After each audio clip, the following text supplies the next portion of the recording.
La prima volta di un libro per bambini che in realtà da tempo mi sarebbe piaciuto immaginare, creare, fare, per cui quando è arrivata Paola Scibili a propormelo è stato veramente subito un colpo di fulmine.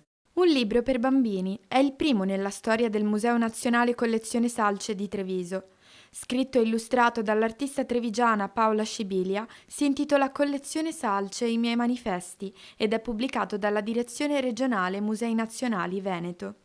Paola Scibili ha trovato proprio un racconto che toccando vari punti, vari argomenti, vari temi, si ricollega quasi proprio in un racconto, come se fosse un po' il racconto della giornata, che può essere quello poi della vita, dalla mattina alla sera che poi si va a dormire.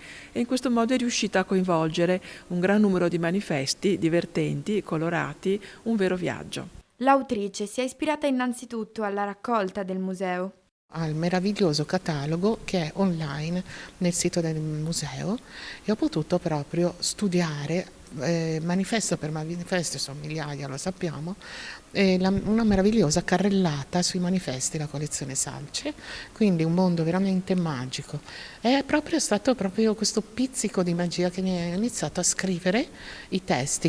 Dopo l'incontro di presentazione del volume, bambini e adulti hanno potuto partecipare a un laboratorio gratuito di acquerello, un piccolo assaggio di ciò che potranno sperimentare tra le pagine del libro, colorare, ritagliare, incollare, sbizzarrendo la fantasia e avendo sempre come punto di partenza i manifesti della collezione Salce.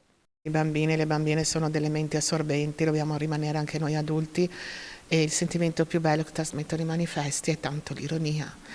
Stare nel gioco, nella leggerezza dell'essere adulti, nel vivere la vita, perché cioè, veramente quello è forse quello di cui abbiamo bisogno, di stare sempre in un sentimento di gioco, di leggerezza.